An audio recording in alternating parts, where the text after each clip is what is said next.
విశాఖలో 11 నెలల బాలుడు నవదీప్ మిస్సింగ్ కేసు సుఖాంతమైంది. 3 రోజుల తర్వాత బాలుడు సురక్షితంగా తల్లిదండ్రుల చెంతకు చేరాడు. తీవ్ర సంచలనాన్ని సృష్టించిన బాలుడి అదృశ్యంపై అటు స్థానికులు ఇటు పోలీసులు గాలింపు చర్యలను చేపట్టారు. చివరకు పిఠాపురం కాలనీలోని బాలుడి తాతయ్య పైడిరాజు నివాసం ఉంటూ ఉన్న అపార్ట్మెంట్కు సమీపంలోనే ఆగంతకులు బాలుడిని వదిలి వెళ్లారు. బాలుడిని గుర్తించిన స్థానికులు నవదీప్ను కుటుంబ సభ్యులకు అప్పగించారు. నవదీప్ క్షేమంగా ఇంటికి చేరడంతో ఇటు పోలీసులు అటు కుటుంబ సభ్యులు ఊపిరి పీల్చుకున్నారు. దీనిపై మరింత సమాచారాన్ని మా కరెస్పాండెంట్ వెంకట అందిస్తారు. గురువారం అదృశ్యమైన నవదీప్ ఇప్పుడు వాళ్ళ తల్లిదండ్రుల చెంతకు చేరుకున్నారు. ఇక్కడికి సమీపంలోనే కొంతమంది ఆకతాయిలు విడిచిపెట్టి వెళ్ళిపోవడం అక్కడ స్థానికులు గమనించి ఆ కుటుంబ సభ్యులకు చేరవేశారు. అయితే ఇప్పుడు కుటుంబ సభ్యులతో ఆనందంగా ఉన్నారు. చూస్తున్నాం మనం పరిస్థితి కూడా. ఎవరైతే వాళ్ళ తల్లి సుధా అలాగే రాంబాబు చెంతకు చేర్చారు. అలా స్థానికుల సహకారంతో ఇది వచ్చినట్టు తెలుస్తుంది. ఇప్పుడు వాళ్ళ కుటుంబ పరిస్థితి ఎట్లా, వాళ్ళు ఏం ఫీల్ అవుతున్నారు అంతే. మీకు దాదాపు 3 రోజులు అయిపోయే పరిస్థితి ఎట్లా ఫీల్ అవుతున్నారు? చాలా సంతోషంగా ఉంది సార్. నా కొడుకు మళ్ళీ పుట్టాడు అనుకుంటున్నాను. చాలా చాలా చేశారు సార్, మీడియా చేసింది, పోలీసులు కూడా చాలా బాగా ఇచ్చేశారు సార్. ఇక్కడ ఉన్న వాళ్ళందరూ తన సొంత బిడ్డలాగా చూసుకొని అంతా ఇచ్చేశారు. అందుకే నా కొడుకు దొరికాడు. నాకు చాలా థ్యాంక్స్ సార్. అందరికీ రుణపడి ఉంటాను నేను. మీరు ఎట్లా ఫీల్ అవుతున్నారు? మీ తండ్రి మీ కొడుకు చాలా హ్యాపీగా ఫీల్ అవుతున్నాను సార్. మళ్ళీ నా కొడుకు నాకు పుట్టినట్టు అనిపించింది. మీడియా మేలు, పోలీసుల మేలు ఎప్పటికీ మర్చిపోలేను. సొంత బిడ్డలాగా ఎతుకుపెట్టి ఇచ్చినందుకు ఎవరైనా సరే మీడియాని, పోలీసులు నమ్మితే ఇంకా మనం భయపడాల్సిన అవసరం లేదని తెలిసేటట్టు చేశారు సార్. చాలా థ్యాంక్స్ సార్. నా పాకుతో ఉన్నాడండి అబ్బాయి. అప్పుడు సీఎంఆర్లో వర్క్ చేస్తున్నారు కదా, అతను చూశాడు. పక్కన ఇంకొక ఫ్యామిలీ వచ్చింది, ఒక బైక్ మీద ఆగారు, ముగ్గురు పిల్లలు చూస్తున్నారు బాబుని పాకుతుంటే. వెంటనే తీసుకొని ఎత్తుకొని మా బావగారు కాల్ చేశాను.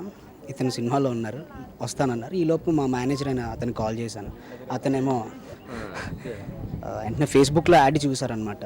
ఈ బాబు ఆ బాబు మ్యాచ్ అయ్యేటట్టు ఉన్నారని చెప్పేసి నా దగ్గర వచ్చారు. ఇక్కడ అందరు ఇక్కడ కలుసుకుని తర్వాత భరత్ అనే అతను కాల్ చేశారు. 3 days అయిపోయింది. ఎట్లా మీకు దొరికినప్పుడు ఆ బాబుని చూసి వాళ్ళ చెంతకు చేర్చాలని మీకు ఎలా అనిపించింది? ఎవరు బాబు వాళ్ళ దగ్గరికే చేరాలండి. సో బాబుని ఇవ్వడం అయితే మాకు చాలా హ్యాపీగా ఉంది. బట్ అంటే పేరెంట్స్ కొంచెం జాగ్రత్తగా ఉంటే మంచిది అని నేను చెప్తాను. ఎందుకంటే ఏ టైంకి ఏం జరుగుతుందో తెలియదు. బాబు కూడా చాలా చక్కగా ఉన్నాడు, బుజ్జిగా ఉన్నాడు. ఎవరు ఎలా ఎటు నుంచి వచ్చి పట్టుకెళ్ళిపోతారో తెలియదు కదా. మనం కూడా కొంచెం జాగ్రత్తగా ఉంటే మంచిది. బట్ చాలా హ్యాపీగా ఉందండి వాళ్ళ పేరెంట్స్కి బాబు దొరకడం. మనం చూస్తున్నాం కదా, దాదాపు 3 రోజులు అయిపోయింది. మీ స్పెషల్ టీమ్స్ ఎట్లా ఏర్పాటు చేసి ఎలా గాలించారు? ఇప్పుడు బాబుని ఎలా పొజిషన్లో అబ్జెక్టారు? ముందుగా భగవంతుడికి మనం కృతజ్ఞతలు తెలపాలి.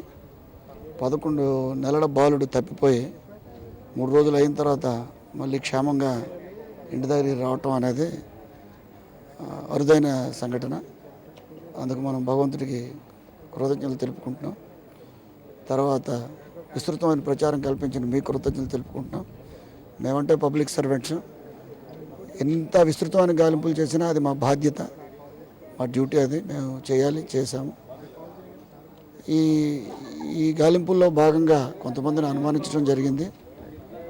మోస్ట్ ప్రాబబ్లీ మేము అనుమానించిన దగ్గరికి మేము కూడా నియర్ టు గోల్ రీచ్ అవుతున్నాం అనే సందర్భం వచ్చింది. దాంట్లో ఈలోపు ఇప్పటికీ కూడా ఇక్కడ దగ్గరలో అబ్బాయిని వదిలేశారు.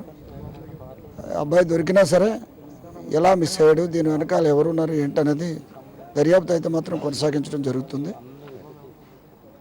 అబ్బాయి తీసుకెళ్ళడానికి బాధ్యుల్ని పట్టుకుంటాం, శిక్షిస్తాం. ప్రస్తుతానికి అబ్బాయి దొరికాడు కాబట్టి అబ్బాయి ఆరోగ్య పరిస్థితిని దాన్ని తీసుకోవడానికి హాస్పిటల్ తీసుకువెళ్తున్నాం. 3 రోజుల అనంతరం బాబు ఇంటికి చేరడంతో ఆ కుటుంబ సభ్యుల్లో ఆనందం అంతు లేకుండా పోయింది. అలాగే స్థానికులు కూడా పూర్తిగా సహకరించి అందరూ కూడా హెల్ప్ చేయడం జరిగింది. ఆ సహాయం నేపథ్యంలోనే ఇప్పుడు బాబు అక్కడ విడిచిపెట్టి వెళ్ళిపోయి ఉండొచ్చు అనేది ఒక భావన.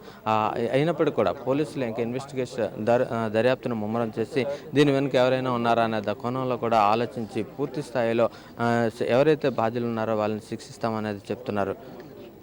విశాఖ నుంచి వెంకట్, సాక్షి టీవీ, విశాఖపట్నం.